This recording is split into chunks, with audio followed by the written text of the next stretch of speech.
I want to say, hey, welcome to everybody to the Wednesday night reschedule of the Arduino show. Yeah, I've had a little technical difficulty here, so things are not playing like they should, so we have to go back to manual mode. Anyway, go to YouTubeModelBuilders.com. There you can check schedules for the shows. Tuesday and Wednesday shows, those are at 8 o'clock Central, 9 o'clock Eastern Time. Thursday show is at 9 o'clock Central, 10 o'clock Eastern Time. As everybody has noticed, this is a reschedule from last week because of my computer difficulties. So anyway, we'll kind of rock and roll on this show because it's going to be a little intense and a little bit long too, I think. But anyway, I'll turn this over to Chris, and it's all yours now, Chris. Okay, well, welcome back, Johnny. Glad you're back up and running. Hopefully we'll get rid of the rest of the bugs fairly soon, but glad to be back here. I know we're running a week late, but welcome back anyways. And tonight we have, we're going to build a fast clock. My brother Dave, otherwise known as Futsky, has worked out this really nice fast clock. You've seen if you watched the last show. So tonight we're going to let him walk us through the build, and I'm going to build along with it for the first time. I haven't actually built this yet. I did look at the code a little bit and load the libraries as needed. So I wanted to just play you guys and, build it right along with them. So I haven't actually built it yet. So I guess with that, let's turn it over to Dave, and here we go. Well, welcome, Dave, and thanks for doing this for us. Well, thank you. I know we've been working with a lot of different various components through the last months, and actually it's probably been over a year now.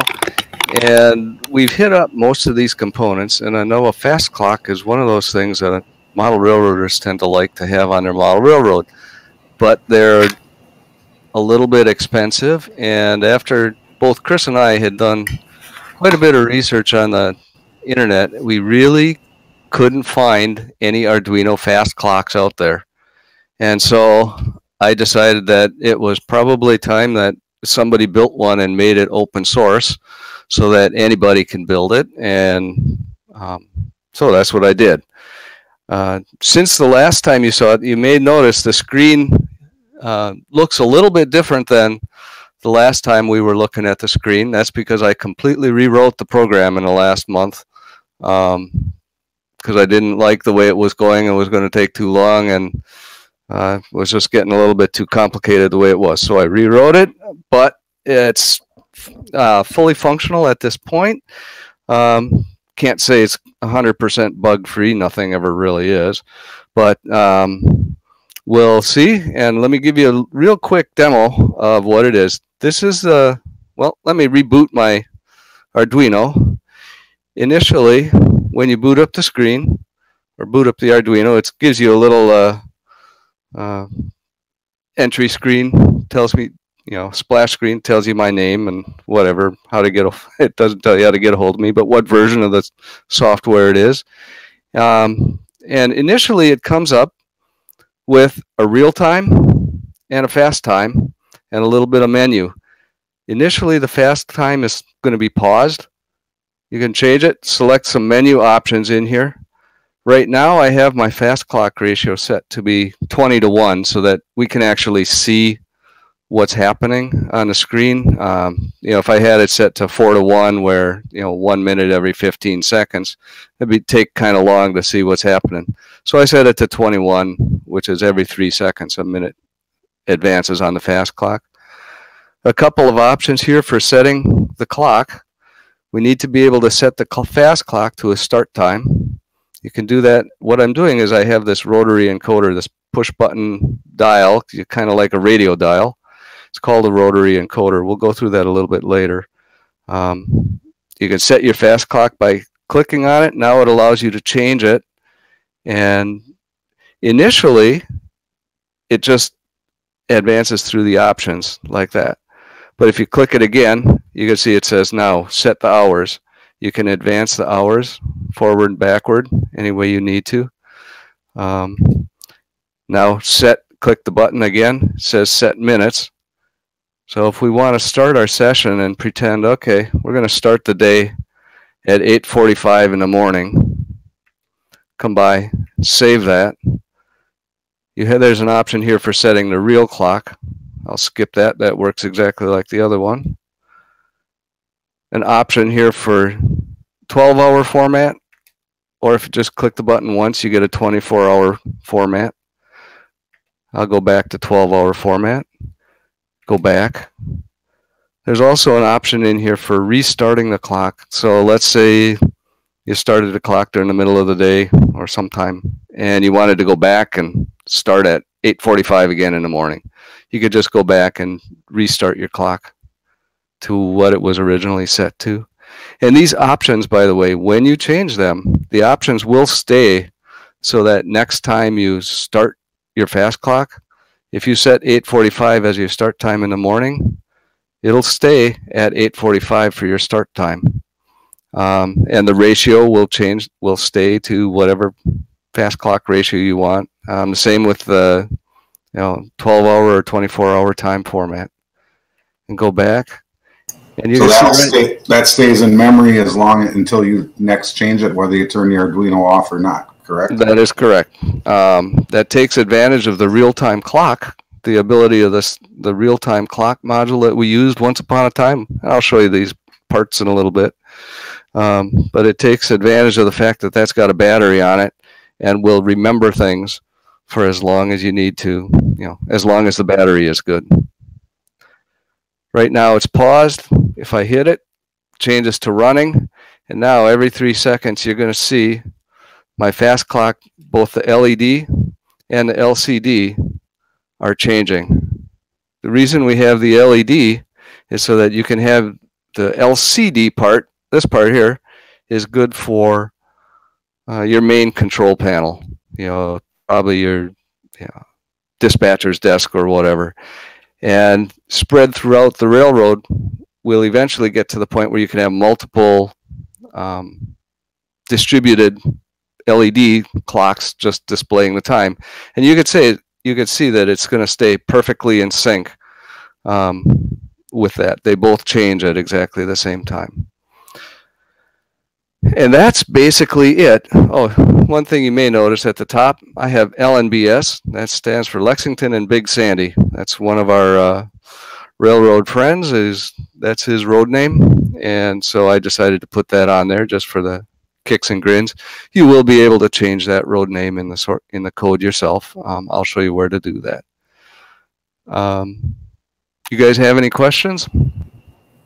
So just out of curiosity and just a quick answer without having to tell how, if you wanted to do another LCD instead of an LED, would that be real difficult? For your distributed ones, if you wanted to use like a smaller 2-line LCD instead of the LED as your ones that you spread around the layout, is that easily possible with this code, or would that need recoding? There would need to be some revisions on the code to do that with like a 2-line. But if you wanted to do another 4-line, yeah, that's no problem. You could just piggyback another 4-line on here, 4x20 display, and it should work just fine. They both would respond to the same address because these are using the I2C interface. And as you might remember, the I2C, each device on an I2C has its own address. You could have 2 displays that respond to the same address, and so they'll just simply mirror each other. Okay, thanks. Makes sense? All right. So I think the first thing I'm going to do is, I'm going to bring up my thing. I'm going to show you here. I'm going to share with you my screen.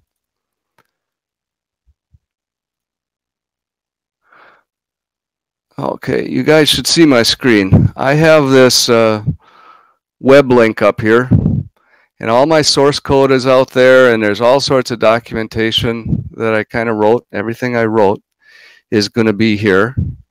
And so take just a minute, to copy that down, well, I get my old project out of the way, or the one that was working out of the way, and I'm just going to bring back a whole collection of parts. And we're going to go through just a few of the parts that are on display, or that we've used in the past. Oh, hang on a minute.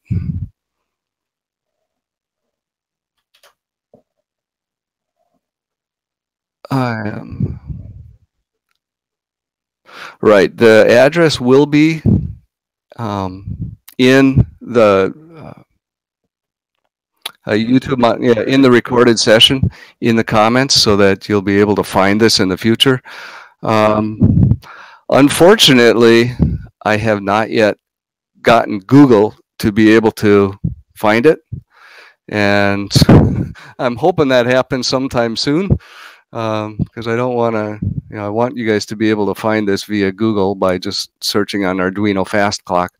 But until then, you'll need to use this, go out to at least to github.com and then do a search for Arduino Fast Clock, and you should be able to find it.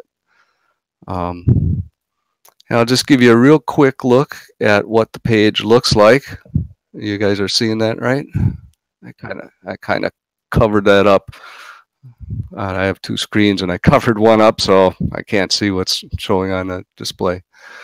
When you come out to my Arduino Fast Clock webpage here, there's a bunch of files listed. Here's the Arduino code, fastclock.ino. I built a little bit of documentation, how to install some libraries. We'll go through that real quick, just a license agreement, which says it's open source, basically. A configuration file, we'll get to that later. README file, and just a little picture file. Here's some documentation. This says basically what the Arduino Fast Clock is.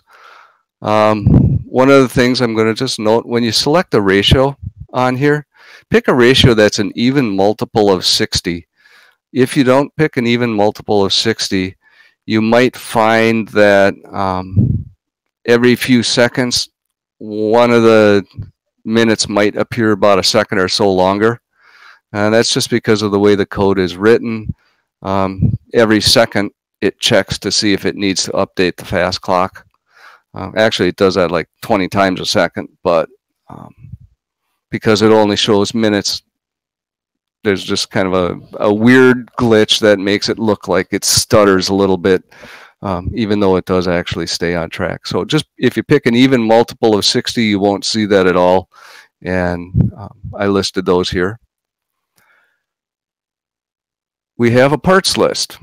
Arduino Uno or similar, a 4x20 LCD screen, the TM1637, that was the red LED display that we were looking at, a rotary encoder, the DS3231 real-time clock module. We played with all of those except for the rotary encoder so far. And then I had a couple extra parts on here, some capacitors and some resistors. And those are actually used to do a debounce on the rotary encoder. I'll get to that a little bit later. There's a bunch of different libraries that are necessary to run this. I listed all the libraries here. There's some instructions here for how to install libraries when you get them from GitHub, because you'll notice that my source code is on GitHub, as well are all of these libraries are available on GitHub. Just click on the link for each one of the libraries. It'll bring you directly to that page. For example, let's just go to this guy here. I'm just get him in a new tab. And here's the library for this particular one. Go back here. So we'll need these. There's 6 different libraries that you'll need to use. I have a couple of notes under a couple of them. This one I have a note. The Liquid Crystal I2C library that we're using here is not the same one that we installed with Chris way back. That was almost a year ago, I think, when we first played around with Liquid Crystal library. And there is a conflict with the library that I'm using, and I have to use this particular library because it's required for this library. So what you'll need to do is either uninstall the new liquid crystal library, which was the one that we did with Chris a while ago. That's probably the best thing to do, is just uninstall that one and simply use this liquid crystal library instead. There's some other things you could do. You could rename a couple of the files in there and then you'd be okay too. But overall, you should be okay if you just get rid of that new liquid crystal library. Also, on this liquid crystal library, there's a note down here that if you're using the I2C backpack on there, which is what I've recommended you do on the LCD, in fact on the parts list, I said with an I2C backpack, there's a change that we have to make to one of the configuration files. You'll note that this config file is also up here. So if you want to just copy this out of my library or out of my GitHub and paste it in, you should be okay. I have a section in here that lists all of the pins and how to lay it out by device, the rotary encoder, each one of the pins, whether and what protocol that it uses. Rotary encoder doesn't use any protocol, just uses a couple of pins. The LCD backpack with the I2C backpack uses I2C. The real-time clock, RTC, also uses I2C. And then the 1637 uses the SPI backpack, or the SPI interface, and that's a little bit different. So here's a picture. Let me see here. See if I can get this a little bigger for you.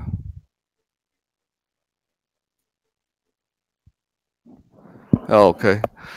Is that a little better? How's that? Okay. Here's a picture of how we've got things laid out. You can see that on my LCD screen and the real-time clock, I kind of piggyback the lines so that you can share data lines coming out of there. So the two data lines that come out of the Arduino go to both the real-time clock and the LCD backpack on the I2C. Saves a lot of lines on your Arduino. The rotary encoder basically requires 3 lines to operate, and then the LED TM1637 display uses another 2 lines. So you can see it's not much really to it. This stuff right in there, whoop, let me see if I can scroll in on that a little closer. Down. You can see where I have these resistors and capacitors. Those are used to debounce the rotary encoder. So you can see, as you may recall, when we were using push buttons, we needed to debounce them. That's because anytime you have a mechanical device, a mechanical switch, which a rotary encoder is, it's nothing but a mechanical switch. Anytime the two contacts get real close to one another, they kind of short circuit back and forth before they make a solid contact. And so you get a bouncing signal where, you know, it'll be contact, it'll stop contacting, and back and forth real quick. Could be 10, 15 times before it makes a solid contact.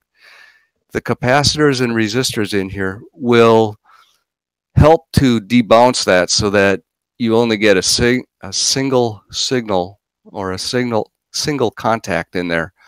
It's because the capacitor will hold a charge, and hopefully the capacitor holds the charge long enough to let the rotary encoder completely debounce itself before it runs out of, before runs out of the charge that it's been holding. If that made any sense. I'll show you a little bit how we do that. So that is that. There's a little bit. I'm back on my web page, the GitHub web page.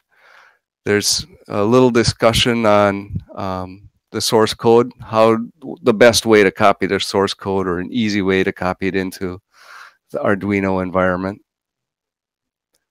I hear we have a question. What is the question?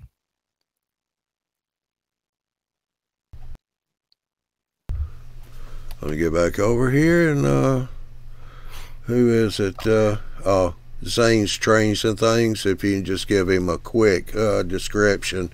He said, what is a backpack?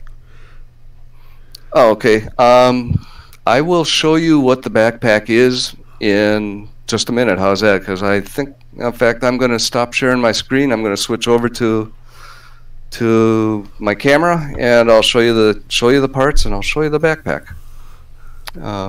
So I'm going to stop sharing my screen. You have to hide on your screen share next time. That hides that bar at the bottom. Oh, okay. So what we've got here, let me back my camera out a little bit. Maybe not quite that far. You don't need to see my hands. We've got and on most of my parts, this is a whole new set of parts. I took the old one and that was on the desk before, and I just kind of threw it off to the side. So this is a whole new set of parts. This is the LED display, or the LCD display, 4x20, and this device on the back, I can't really see that well. Let me zoom in and that's good. Change some contrast in there. See if I can make that a little brighter. This I2C backpack, what that does is that allows the LCD display to talk to the Arduino using the I2C format. Without this I2C backpack on there, the LCD display literally has a whole row of pins, of which a good number of them have to be plugged in to the Arduino in order to be able to work properly. So the I2C backpack just simplifies the process by giving us 2 data lines plus 2 lines on here for power. If you read that, that's ground, VCC, SDA, and SCL. So there's really only 2 data lines in there, plus the power lines. I hope that answers the question with the I2C backpack. In most cases, you can buy the LCD with the backpack right on it. Just do a Google search on 4x20 LCD I2C, and it'll have that I2C backpack right on there. So we have that for a part.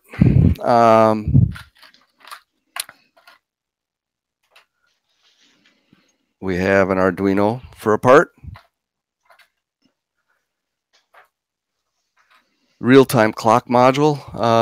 Don't know if you guys remember these. That was quite a while ago. I think we did the class on that.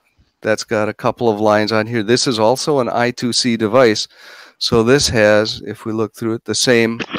Johnny, looks like the video may have dropped out on YouTube. Seems like we have the ground, the VCC, the SDA, and the SCL lines in there. There's 2 extra lines that we're not going to use at this point. So these 2 on the end will just be left alone.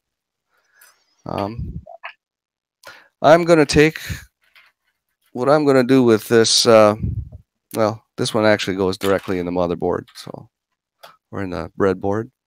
I have a breadboard that I'm going to use for connecting everything up.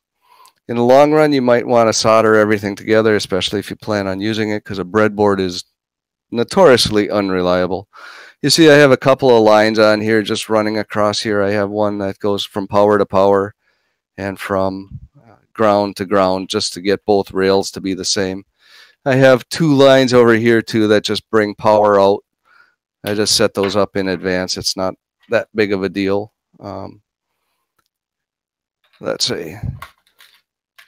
I've got a couple of jumper wires here. I've got some capacitors and some resistors. This is a 100. These are 100 nanofarad capacitors. You can see they're actually really tiny, and they have the number 104 printed on it. That's a standard number. So if your capacitor is a 104, you know it's the correct one. The resistors in here, those are 10K resistors, and those are brown, black, orange is the color on those. You need two of those, two of each of those. We have a TM1637 that we've used in the past. This one uses the SPI interface, so the letters are a little bit different on there, but they also only use 2 lines for data, but it's different, so we can't connect it up to the same place as the I2C lines. And last but not least, we have the rotary encoder. Let me pull out. This is a simple rotary encoder. Some of them, let me pull the cap off, don't have the cap on it. Mine, I just happened to buy it with the cap because I wanted a cap. There's 5 pins on there, a ground, a power. Then there's mine say clock, CLK, DT, and SW. The SW in the middle is the result. You know, when you push the button down, it's got a push button in the middle. The switch in the middle activates on, and that's the middle pin. And then you've got the clock and the DT, which both respond to rotating the knob one direction or the other. What I'm going to do is show you one thing that I did on some of my rotary encoders.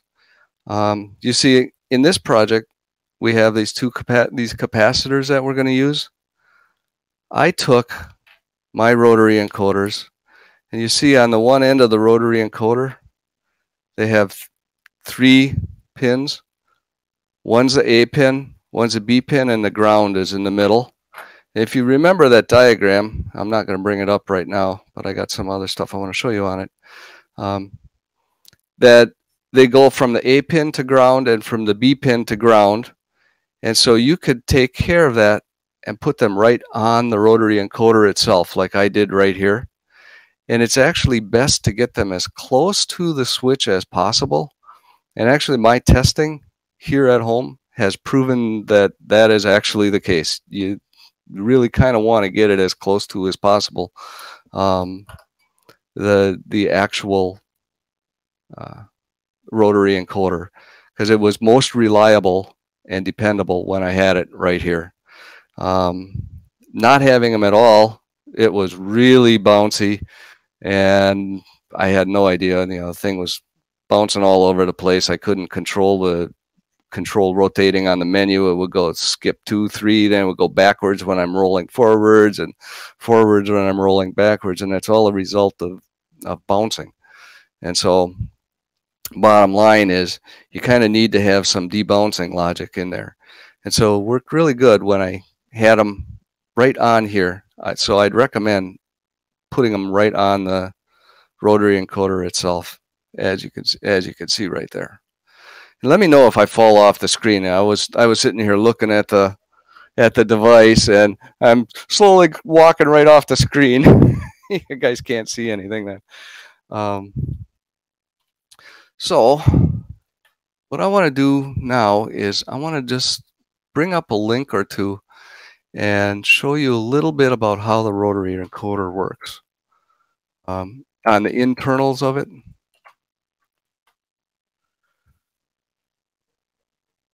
Okay. And I'll try and keep this super quick because we got to build. Inside the rotary encoder is a couple of pads like this, and you can see how the pads. Oh, I'm sorry, I'm not sharing my screen. Let me go back over there and share my screen. Share screen, share. All right, is that better? Okay. You can see on the inside of a rotary encoder, and this link is, by the way, inside on the document on the GitHub webpage for you, so you can come back and find it. Inside the rotary encoder is a bunch of pads like this, and you can see how it's kind of broken. And what happens is the signal that comes out is, because it's a broken pad, on output A, you'll see it's high, it'll go high, and then it goes low. The signal goes high, and then low, high, and low. So it's just on, off, on, off, on, off as you rotate it around. The signal for B, which is the DT pin on there, goes from low to high as well. It kind of repeats in the same pattern, but notice how it's offset from the A. And that gives us a really interesting effect in that when, let's say we're rotating clockwise, and so we're going from left to right, we're rotating the dial clockwise. Whenever the A channel falls to low, from high to low, you take a look at B and it says, oh, B is high. So I know I'm going clockwise. Once again, as you keep rotating clockwise, A goes from high to low, and it takes a look, and once again, B is high. So we're still rotating clockwise. And through this whole pattern, you can see, as we're rotating clockwise, every time A falls from high to low, B is always high. But if we rotate counterclockwise, when A falls, B is now low. So you continue on with the rotary encoder and going in a counterclockwise fashion. You hit this fall from high to low. Once again, it's low. So now the two signals are both low instead of a low and a high. So you know you're going in a counterclockwise fashion. So that's how you could tell which direction a simple device like a rotary encoder is turning, is by checking both the A and B channel anytime one of the signals changes. You can increase the accuracy of the, I shouldn't say accuracy, you can increase the sensitivity of it if you check every time the signal changes, would double that accuracy. Instead of 3 times for this amount of time, instead of 3 clicks, because each one of these from here to here would be 1 click on the rotary encoder, and then there's 1 more click on the rotary encoder, and then 1 more to get out to the end. But if you check every time the signal changes, you can get 6 changes. And then if you really get fancy by watching both the A and the B channel at the same time, you could get up to 12 signal changes for every click on that rotary encoder. But the way I've got it coded, we're only looking on the falling for A to see where it's here, because I wanted just 1 click to be 1 action. And that's how that works. I'm going to bring up another page real quick. Yes, go ahead. Just wanted to let Zane's trains and things. Yeah, you were asking about controlling the relays last night during the show. I've already talked to one fella, and we're going to talk about that tomorrow night, if that's okay with you, Zane, about controlling those relays with Arduino. They said it can be done. Not too hard to do. So if that's okay, we'll be covering that tomorrow night in my show. Okay. All right. I'm going to continue on then. Zane, I'm assuming you're good with that. What this page is, and this link is also on the bottom of my I have a little link section. You can find this. This is for how to debounce that rotary encoder, because I didn't want to do it during hardware or in software, because it's much harder to debounce a rotary encoder than it is a simple switch. And so I found this simple little logic here, or circuit, for debouncing a rotary encoder. You can see the rotary encoder is sitting here in the middle. R1 and 2 are already down on the bottom of the rotary encoder. So if we don't pay any attention to R1 and 2, we're already covered.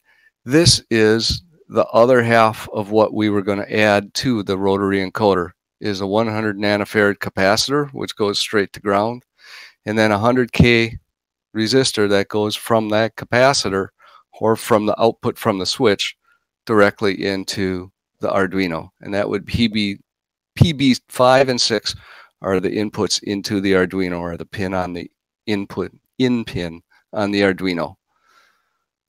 So there, that's how we debounce the rotary encoder. Going real quick, in fact, I'm going to skip this part. I was going to walk through how to install libraries from GitHub, but there is a page in here on my GitHub page that says how to install libraries. And just bringing it up real quick, it says from GitHub. There's a big green button that says get it. Well, let me go back. You can click the link here that says get it here on GitHub. And if we click on, I'm actually going to go to the instructions. There's going to be a big green button that says clone or download. And select download zip. And when you download the zip, it'll put it in your downloads folder or wherever you tell it to. Then open your Arduino IDE. I got to change that IDE. Open your Arduino IDE. And then from menu, go to select, include library, or select the sketch, include library, add zip library. And that will add, just select what you just downloaded, because you downloaded it as a zip, as in step 3. And it will download that library directly into Arduino. And that's basically how you're going to install libraries from GitHub. It's a little bit different than what we've done in the past when we've installed them directly through the Arduino IDE. There are a couple of things in the libraries, and I think for time's sake, because we got to try and keep this a little bit tighter on time, I'm going to just point this out. When you download the Liquid Crystal, when you download the Liquid menu, which operates a lot of the screen functions on this project, you have to go in to the library, find the file called liquid menu config.h, and you'll find in there, it's right near the top, it's about line 10 or 12, there's an option that says I2C, and change it from false to true. And then save that. You'll need that because what that does is that's telling the Liquid menu to use I2C version of Liquid Crystal instead of the non-I2C version. For your convenience, I have included a copy of that Liquid menu config.h file that's already been modified with that parameter in it. You could download this and just copy it to over the top of the one that's in your library. Should be easy enough to do. And I understand, Andy, are you out there? That we had, there's a issue that just came up with the TM1637 display library. It was just very recently updated, and it broke the library. It broke something. So It's missing a variable or a definition. Okay. I'm going to have to get that information from you, and let's make sure we get this put on this this page right away so we know what to do to fix it. It's in the chat, so you can grab it out of there. Okay. We will take care of that, and I'll make sure there are instructions on here under the TM1637 to tell you how to fix that issue. All right, so let's stop sharing the screen and get on with the build. Is my camera showing right now? All right. So, pardon? Let me, okay, I will zoom out a little bit. Yep, I see that. Bring up the right control. And it's awful bright, so,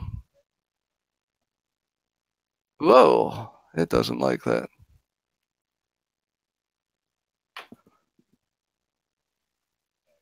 Yeah, it's pulsing. There we go. Yeah, I see that. I see it bouncing on the screen here. Let me see if I can figure out how to get it to stop bouncing. Let me just take autofocus off.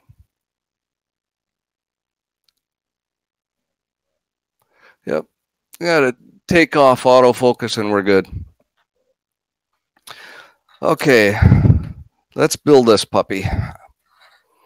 I'm going to try and keep everything on screen as much as possible. I'm going to start by taking my Arduino. Let's put it here. And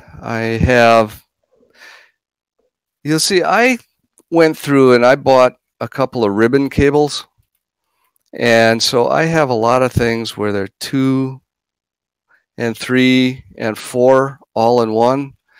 And what I did just for myself is I looked at each one of the devices and where the power was and where the ground was.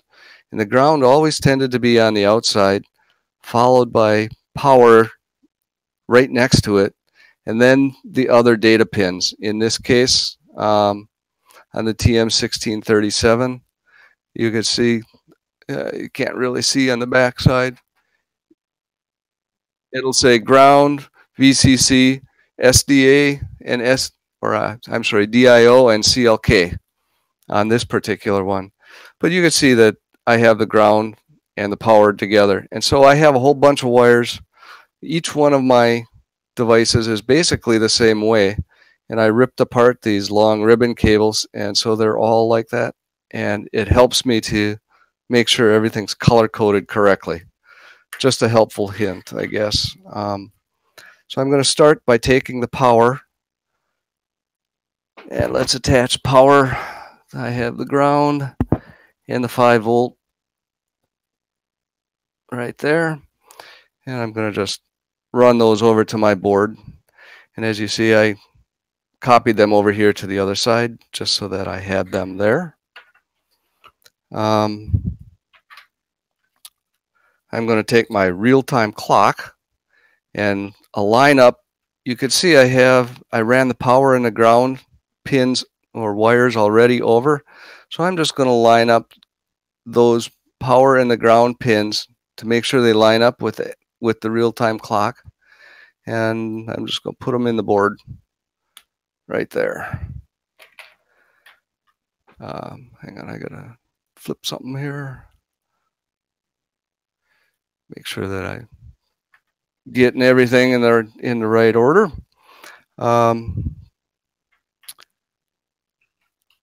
what I'm going to do is I'm just going to take my LCD module, because that matches up or pairs up perfectly with, they're both I2C devices, so I can copy the same pins, and I'll line them up so that the power is on the outside, same place as the Arduino, or as get them on there. Okay, got to take that off of there.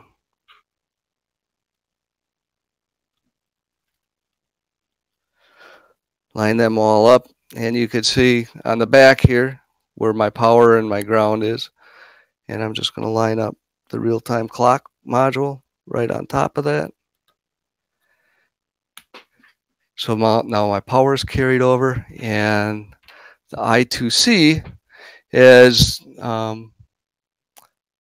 as we may remember, the I2C uses the A4 and A5 pins on the Arduino. So I'm going to take my yellow one goes to A5 and the orange goes to, I have a little pin here just like that, A5, A4, and I'm going to just color code them because I just made sure everything was color coded for my own purposes. Sometimes that's a little bit hard to get in there. There we go. Make sure the wires are, I made sure the wires are all color coded there. So those, there we go. That was all it took to connect up the first two devices.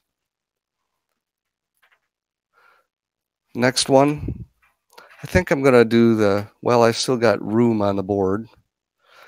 I'm going to put in the capacitors and the resistors for the rotary encoder.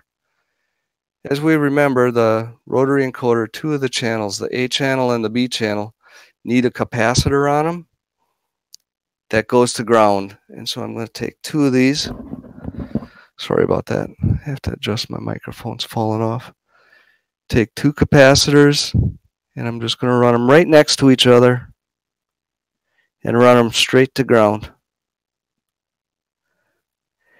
And then if you remember the other side of those, of that diagram that I showed, and you can refer to it because I included the link, had resistors, a 10K resistor that will ultimately end up going into the Arduino. So I'm going to just put that resistor there, this one here, right next to it. So you can see that they're really using the same exact line, the same set of pins as the capacitors, except this one, the resistors have to jump over the middle. And last but not least, I'm going to take a pair of wires, an orange and a yellow wire. And let's see,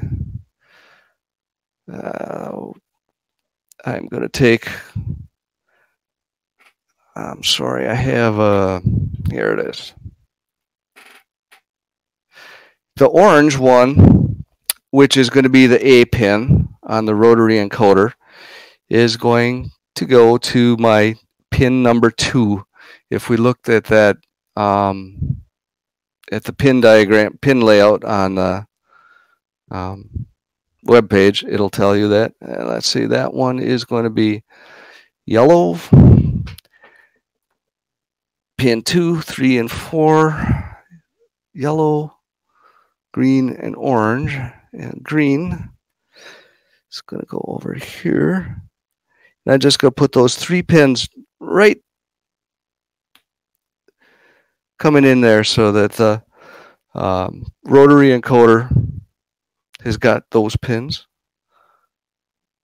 So you have, out of the 2 capacitor and a resistor, which ones are you hitting with those 3? Of those 3 wires, it's hard to tell on the diagram. You only have the 2 resistors, but there's 3 pins on your cable. Which 2 pins on the cable do the resistors go to?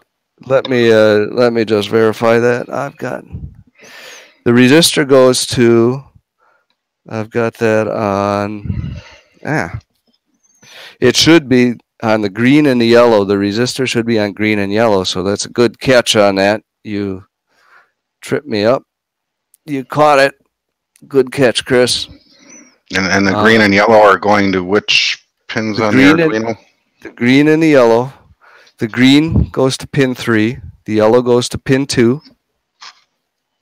And the orange, which is going to be the switch in the middle, because if we look if we look at the rotary encoder, the ribbon cable, you can see the orange is in the middle, and the orange is switch.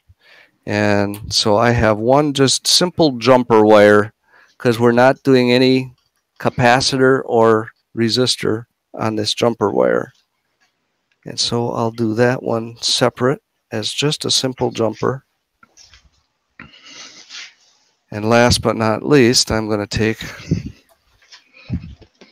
and color code once again, orange, yellow, green, right here. Drop them in. Guessing my head's probably in the way, right? Just a little bit. That's all right. You get to see my big old bald head. I admit I have one of those.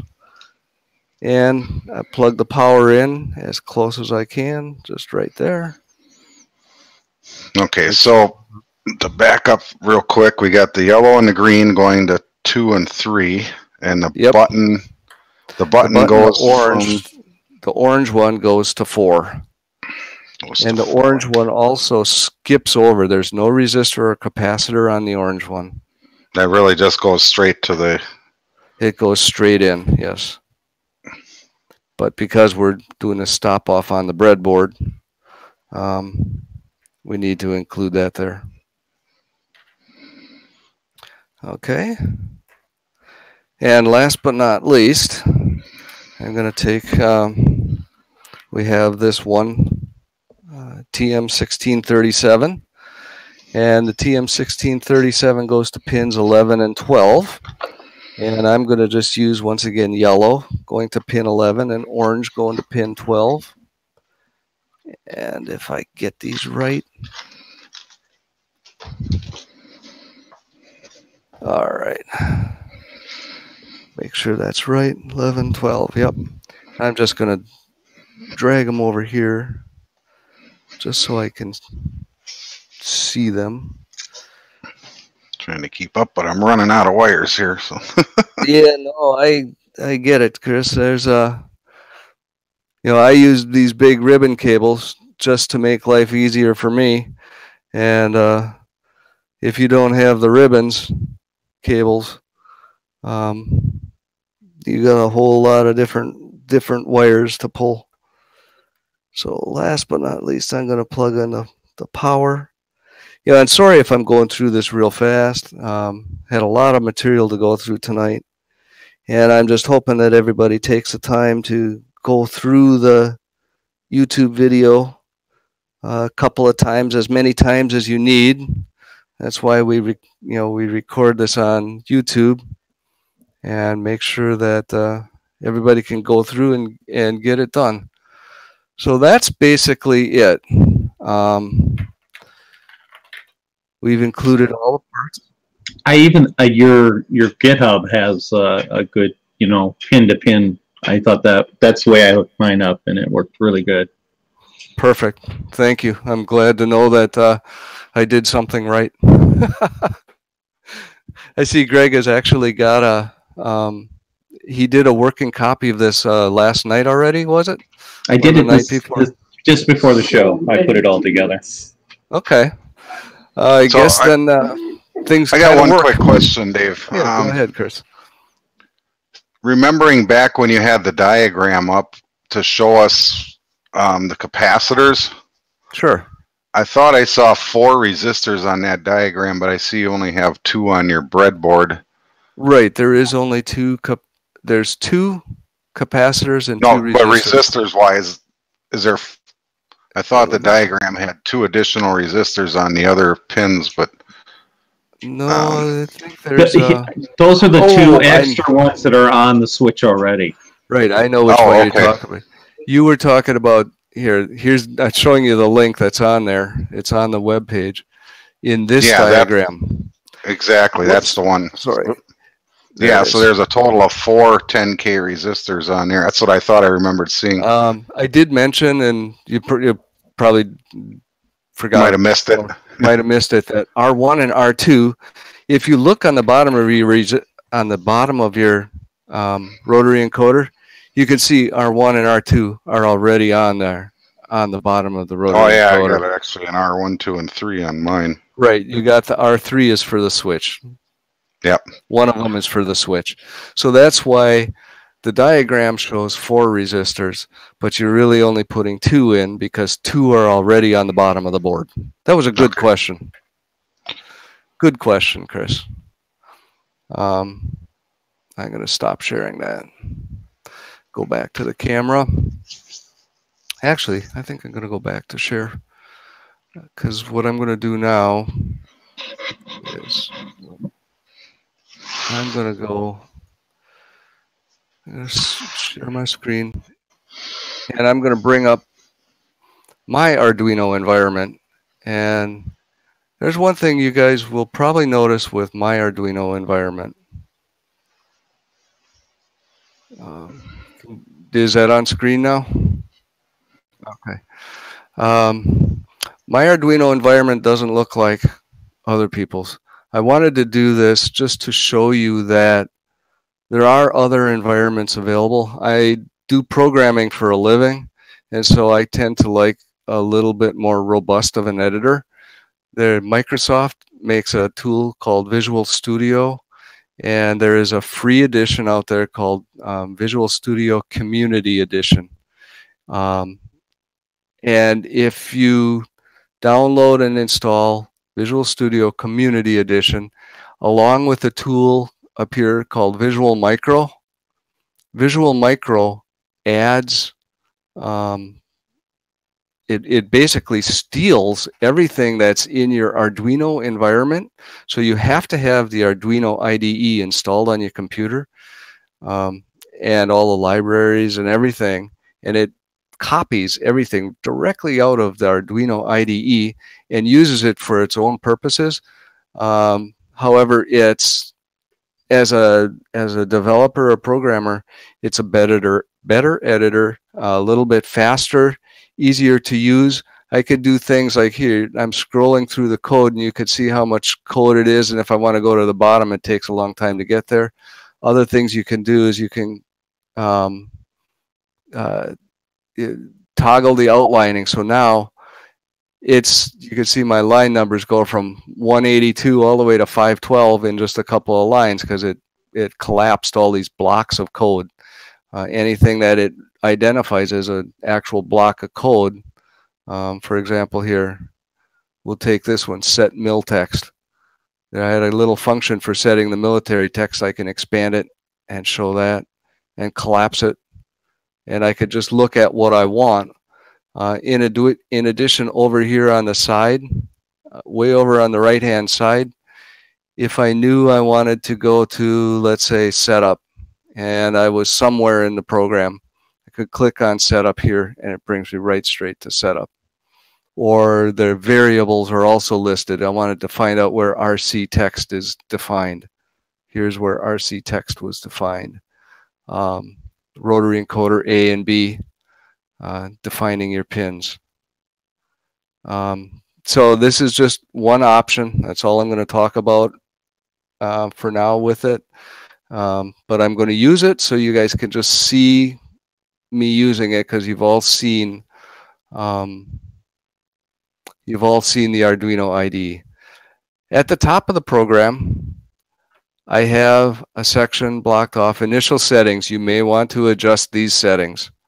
The road name, LNBS, that's going to be the top line on the screen. You can change that to whatever you want it to be. The initial state of the clock, pause state.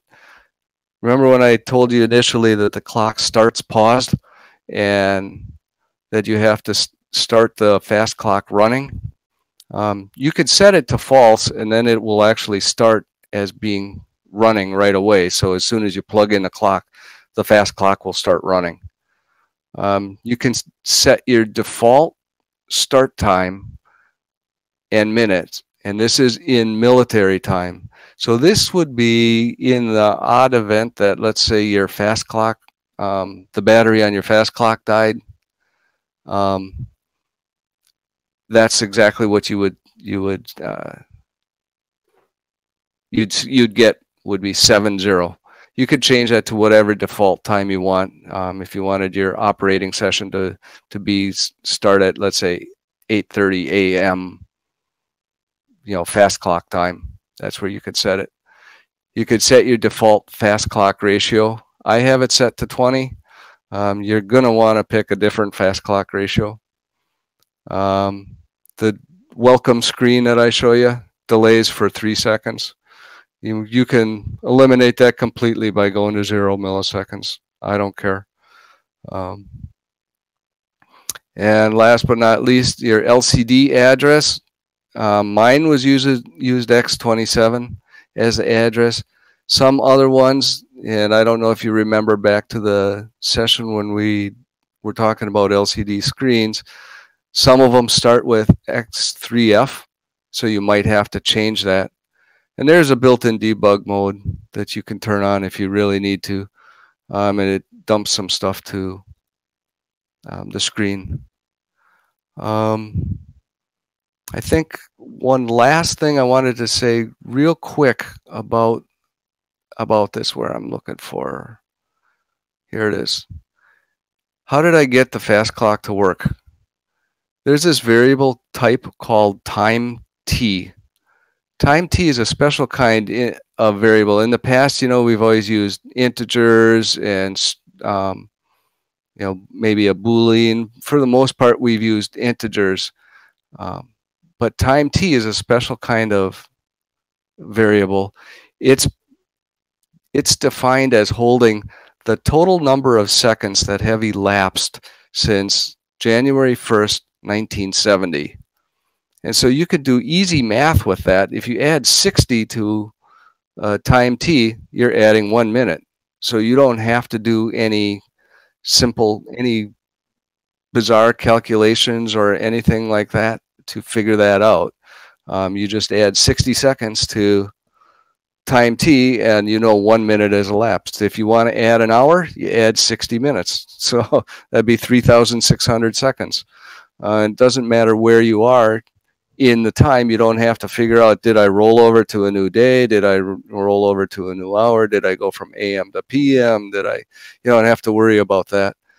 One of the libraries in here, the one called TimeLib-H, breaks down that time t variable to all the different component parts, whether it's, you could say, what minute is it, what hour is it, what second is it AM, is it PM, is it, give me the military hours in 24-hour time, all that kind of thing. That's all done using that TimeLib-H.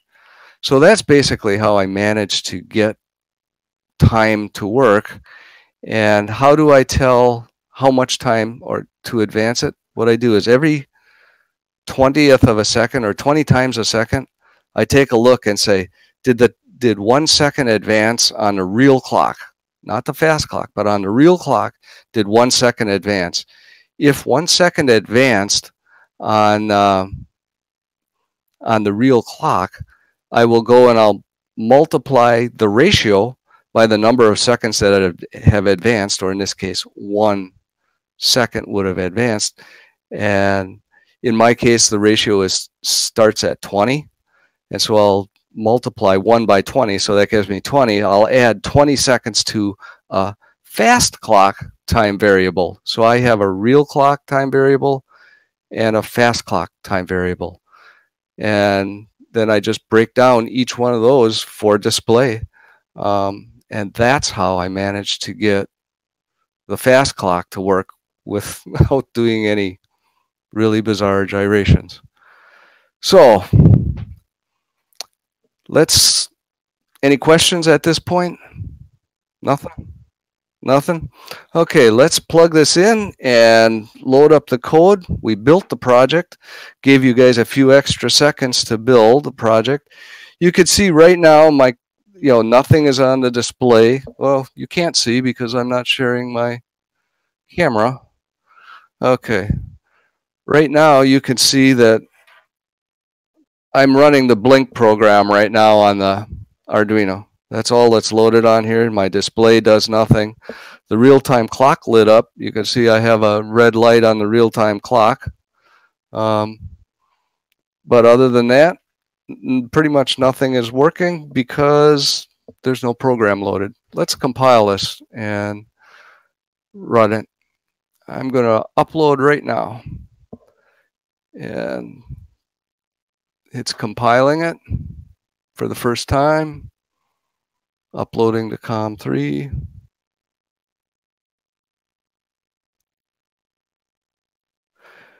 And there it is. Because I've used this particular real-time clock before, I had the fast time set to be 7:30, to start a session at 7:30 a.m., but it is paused, you can see, so it'll stay at 7:30 until I push the button to change it to be running. And now every 3 seconds, because I'm at 20-to-1 ratio, you're going to see it advancing that clock. One thing you may notice, and you may run across this yourself, is your rotary encoder may seem to go backwards. So when you rotate clockwise, the arrow, for example, might go up instead of going down. All you need to do to fix that is switch around the A and the B channel, because that just means that you got your A and B channel mixed up. And I know somebody for sure is going to run across that. I did that a couple of times myself as I was taking it apart. So that's why I know you guys are going to do that too. Somebody is going to do it. Just switch the A and the B channel, which is the CLK and the DT pins on the rotary encoder. What time have we got?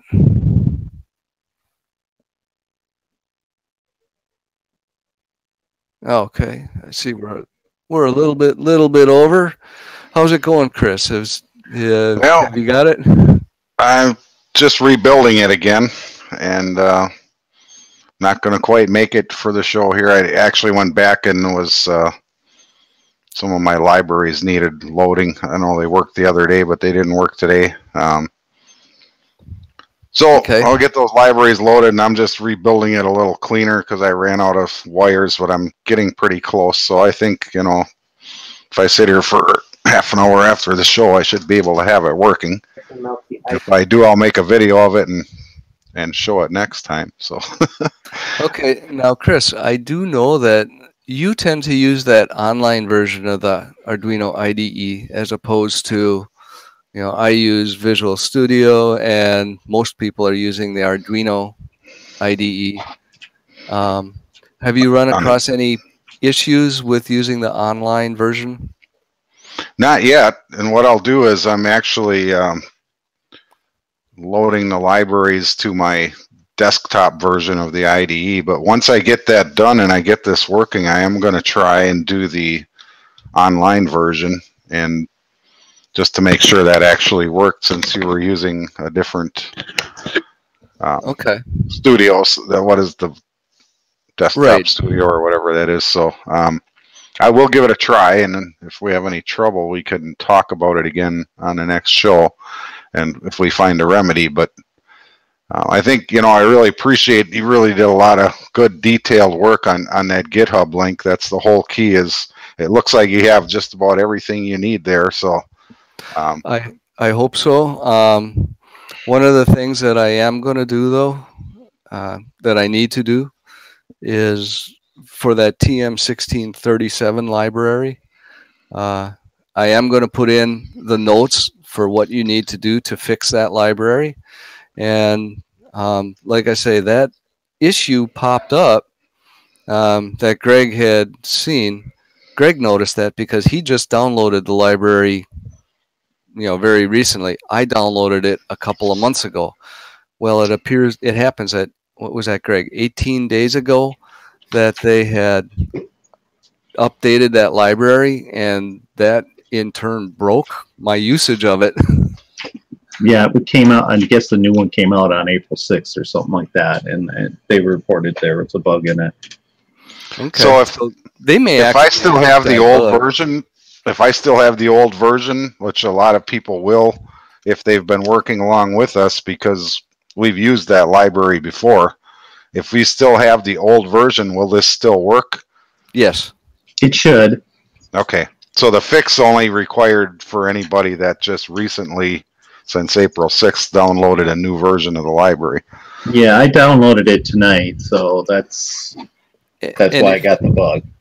And if they consider it a bug, then they're probably going to fix that, and it'll probably get fixed in short order. You know, because I think the fix sounds like it's pretty easy. You know, if nothing else, the version you have on your GitHub, is it the old version yet?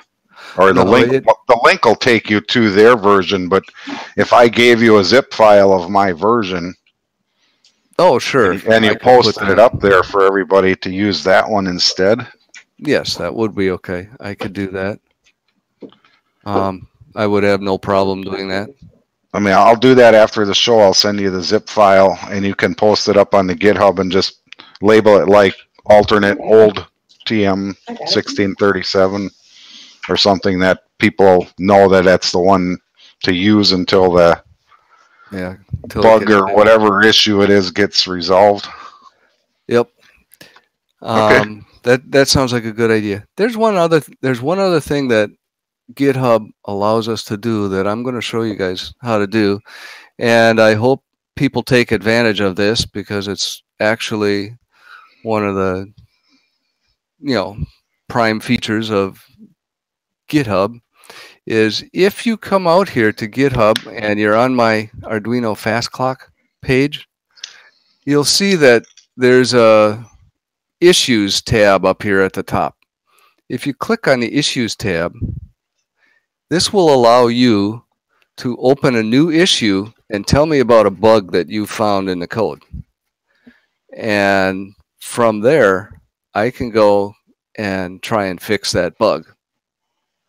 Oh, that's cool. You may need to create an account in GitHub to do that. But by all means, feel free to do that. If you find a bug, do that. In fact, I entered a bug for myself just a couple days ago that I found, and it says that the clock runs backwards. And I says I discovered that when I set the ratio to a negative number, the clock will actually run backwards. And then so I need to build a guardrail to keep the ratio to be that. Let me just demonstrate, just for humor's sake. Right now the ratio is set to be 20-1. And you got your. I'm sorry, I gotta share my camera. You can see right now my clock ratio is set at 20-1. I'm gonna rotate that down and go into like -20, and it will actually show as -20. That way we can see it counting down much quicker. And I'm going to go back. And now, if we watch this clock, you can see it just went to 53, 52, 51. So I've just reinvented time. I have a new time machine here. We can go back in time. So that's a bug that I will be fixing and posting in the code in the next couple of days. But it's not what I would consider a critical bug. It's just kind of humorous more than anything else. But then I will mark this bug as fixed when I'm done. And so you guys will be able to look at what bugs have been fixed in the code too. And I will make efforts also to continue to update the version number in the file so that as new versions are created. In fact, what I have planned coming up next, and hopefully in like 2 months from now, I'm going to show you how we can connect multiple Arduinos together so that we can have multiple TM1637 displays scattered around the layout. And all that's going to require would be another quick little part. Let me see if I can find the part. Max. I'm looking through my different parts library. I don't see it up there. Yeah, so that's trying to let me guess, the 485 chip. Yeah, it's a 48 Max RS 485 chip. What it does is it allows you to have two lines running from one Arduino talking over the serial port to another Arduino. And you know, that's a perfect segue for what I wanted to cover next week or next show was doing a CMRI interface. We've been doing all this Arduino stuff, but we haven't actually hooked it up to our layout other than standalone. But I'm going to go through the easy way to connect an Arduino to JMRI and control it with like a control panel or whatever. But obviously, once you do one Arduino, you're going to want to do more than one, and that's the same chip you're going to need to do networking of the Arduinos, even hooked up to like JMRI, because CMRI only allows one instance to be connected to the computer. The rest have to be done over the network. So that would be great to do. So just kind of to butt in for a second here to talk about what we're going to do coming up. Next show, we're going to do CMRI, JMRI interface to your layout with your Arduino, so you can take all your cool projects and control them from your computer connected to your layout. And then we'll also cover any questions or whatever as you guys take the next week or so to build, or the next month, whatever, if you want to build through this fast clock. But then I think this is a great idea, what Dave's showing right there, for process. You know, once we use that on Dave's project, 2 months from now, we'll come back to Dave with this 2 months from now, and then after that we can tie that back into a network of Arduinos on our whole layout. So that's perfect timing for that, Dave. Sounds good. Well, I'm glad that that worked out well. Yeah, this is the little board that you're going to need for that. It's a really bizarre board because it doesn't fit. You can't put it on the breadboard, because if you put it this way, all the pins are in the same row. Yeah, they're in the same row, and that doesn't work. And so it's too wide to sit on the breadboard, so you almost need two breadboards side by side. Yeah, but what it is it surprisingly, it's really only two pins coming in, and then two wires going out. And I think what I'm going to try and do is see if we can work in power over Ethernet. So we use like a network cable, 8-pin network cable, and run two data lines through there from one to the next, but then be able to run power directly over that network cable as well, so that your remote Arduino does not even need to have its own power supply. It'll just run directly over the cable that comes, the network cable. So that's just called power over Ethernet. And that's a very common standard and fairly easy to do. So I may try and work that in as well. One of the problems that I'm potentially having at this point, though, is I don't know if you guys noticed on when I compiled the screen, but I had used 81% of our variable storage space. I noticed it. Yeah, you did it. Yeah, that uses a lot. It gives you a warning that says you're running real shy on memory. And so I don't know what's going to happen when I try and do this. Is it gonna cause me a problem? That's why I had to go to the Mega, because I was running out of memory for the turntable, as I had to go to the bigger chip to do it. Yeah, no, I get that. That makes perfect sense, and this might be one of those scenarios as well. The other thing I might want to do is I may actually, just for kicks and grins, I don't know if you guys remember me talking about the STM32, or it's more commonly called a blue pill. But that's another processor that looks, this is that STM32. It's $2. I think I paid $2.50 for it. But this is like an Arduino on steroids. This one will run circles around the Arduino. It's got way more pins. It runs, I think it's a 70 megahertz clock speed or 78 megahertz clock speed as compared to the Arduino's like only 16 megahertz. And it's just a far superior chip, but I think in my reading and working with it, the memory on here is incredible. It's got 128K for program space, and then 20K instead of 2K for RAM space. So it's got 10 times the available RAM space, and another 10 times almost for program space. So really powerful little chip for $2.50. The blue pill's got, I think that's got 40 pins on it.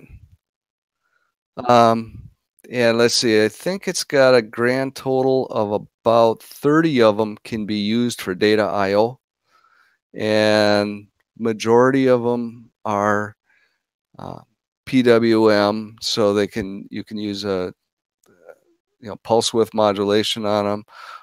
Many of them can be used as interrupts into processor interrupts, different various things like that. So it's just a really a powerful chip, but there's a lot of learning to do because it's not necessarily 100% compatible. A lot of the libraries may not work, so I got experimenting to do with that one. We'll leave it at that.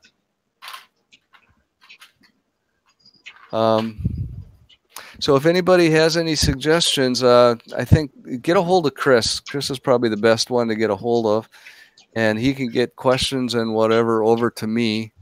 Otherwise, I may put my email address in here. I don't really want to do that, but I may put the email address somewhere in here so that.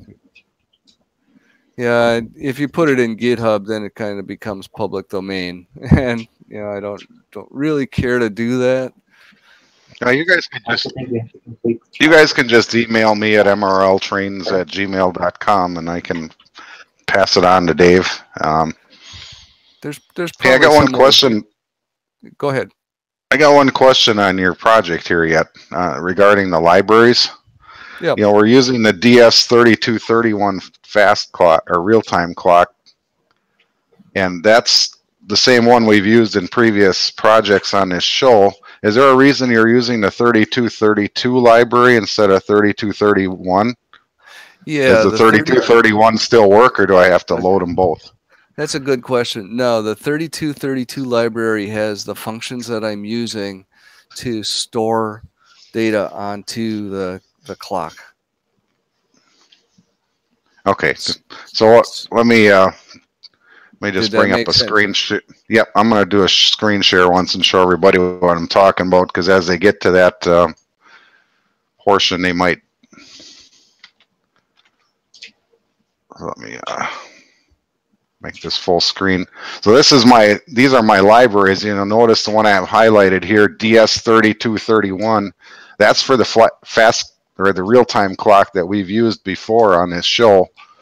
And Dave, even though he's using that same fast clock, is using a different library called DS3232. So in case you guys are wondering, you will have to upload that new library, and Dave has it out on the GitHub list. You can link right to it and get to it. But I was just curious if this project would still work using the existing library and just changing the reference to it in your code, Dave, will they coexist? Will those two coexist? Yeah, those two will coexist fine. Okay. Well, you're not loading them both when you run your Right. upload. It's just they're both going to live in the IDE. But Yeah, and if you're not calling up that both libraries and loading them into your Arduino, I don't think it should be any issue, right? Yeah. Well, he's just referencing the fact that this liquid crystal I2C Right.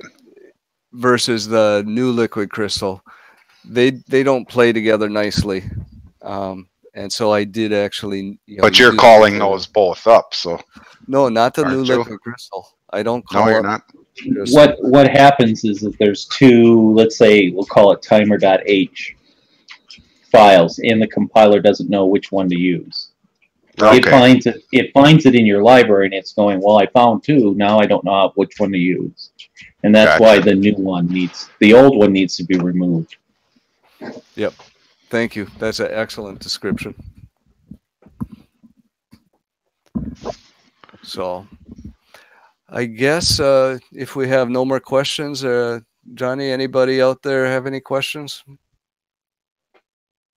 Okay. All right. Well, sounds Dave, good. Greatly appreciate you having on here. I know this a little deeper dive than we usually like to take, but I think when you really look at it, Dave was explaining what's all behind it, but when he just come down to just building it, loading the program, and following the instructions he gave you, I think this is well within the means of anybody who's played around with an Arduino a little bit. It doesn't have to be near. You don't have to know half of what Dave told you. It's just for those of you that would like to know or to see what that goes on behind the scenes.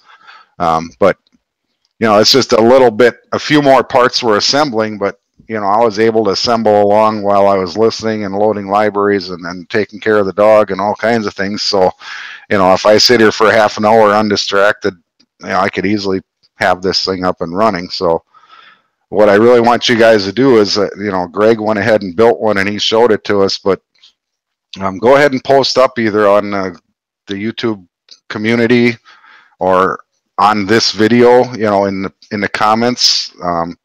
If you make this and you get it working, I want to know. I'd like to see how many guys are actually going to make use of this, and I that'd agree. be pretty cool to see that we get something going here. And then, of course, if we run into any problems, the more guys that build them, the more bugs we may find that we have to fix. But the neat part is Dave put this on GitHub, so it's going to live there forever until he takes it down someday if he wants to. But the whole purpose of GitHub is to share it, make it useful for everybody. And he put so much more supporting document in here than most guys do. I think it's a really awesome job, and I appreciate the tons of hours of time you must have put into this. So thanks for sharing it with us. It's a worthwhile cause. It's something that's not been available in the past, and if I can help the model railroading community at large, that's what I'm really hoping for. Is I want to help people. Hey, Greg, I was going to ask Greg, how long do you think that took you to build it from the instructions on GitHub? Because I didn't help you at all. I think it probably took me an hour at the most. But, I'm used to... The only thing that threw me, I was thinking the LEDs were I2C, and so I hooked it up to the I2C bus the first time through and then I looked at your GitHub page and said, oh, it's SPI, and it's like, okay, redo it. Okay, so the GitHub page did accurate and helped. Okay, and that's what I went up to the GitHub page. That's when it's very clear. Hook this pin up to pin 4, this pin up to pin 3, 2. And so about an hour and a half, maybe, if somebody really isn't familiar with Arduino, you probably may take you 2 hours at the max. I think ultimately what I'm going to try to do in the long run is see if I can build a circuit board where we can actually solder down components onto a circuit board. Well, you can do what I'm doing here. Take all these components and stick it all together. Yeah, that's pretty fascinating what you did there. So, yeah, that is. So, all right. Well, I think we're going to put a wraps on this, and if anybody wants to keep discussing further, we could, jump into the appear.in. I do believe there's a page for Arduino. Let me just look real quick. Yeah, it's YTMB-Arduino. So we could all jump into the appear.in YTMB-Arduino room and continue the discussion if anybody wants to, or anybody who was out there watching and wants to, was a little shy about getting in on the recorded show but wants to just come in and talk to us. I think let's go ahead and do that, and we'll put a wrap on this one. But like I said earlier, next month for the show, I finally did the whole reason I bought an Arduino was to get it hooked up to my layout and working with JMRI, and I finally accomplished that. Even though I've been doing all these other projects along the way, they're all basically standalone Arduino projects. So it's pretty exciting. I actually have it hooked into my layout now, running with JMRI, and I used one of the IR detectors that we used on our speedometer project, mounted it under the turnout that I showed you guys that I have the servo and lights on. So I mounted that under there as an occupancy sensor, and I'm now using that to lock out the turnout from being thrown while a train is over the top of it. So I'll kind of show you that real quick too next month. So until then, appreciate everything you did, Dave and Johnny. Thanks for hosting, and glad you got your computer stuff sorted out. Yeah. And just a quick real comment. There was, some comments flying around on the community page after we missed a couple shows, and this really is all about sharing. That's what we're all here for, and I'm glad that people really are watching this and miss us when we're gone. So, and like Dave said, we just do this because we love to share and help other people in the community. So, nobody makes a penny off of this. It just costs us blood, sweat, and tears. So, but we enjoy doing it. So. With that, I'll turn it back to you, Johnny, and catch you guys next time, or over in the Arduino room if you want to go there. So, I'll post that up, or if somebody want to post that in the chat link real quick. Andy will probably post it. He's over there. All right, cool. Alrighty, I want to say go to YouTubeModelBuilders.com. There you can check the schedules for the shows, the Tuesday, Wednesday shows, or at 8 o'clock Central, 9 o'clock Eastern Time. Thursday show is at 9 o'clock Eastern, 9 o'clock Central, 10 o'clock Eastern Time. And want to remind everybody, these shows are recorded. You can go to YouTube, look up YouTube Model Builders, and there you'll find a playlist for all the shows we've been doing in the past, and just look for the one that you want, and you can watch it as many times as you would like. So with that said, tomorrow night we got Johnny's Small Train Talk Show. That's 9 o'clock Central, 10 o'clock Eastern Time. So we shall see you tomorrow night. Y'all have a good evening.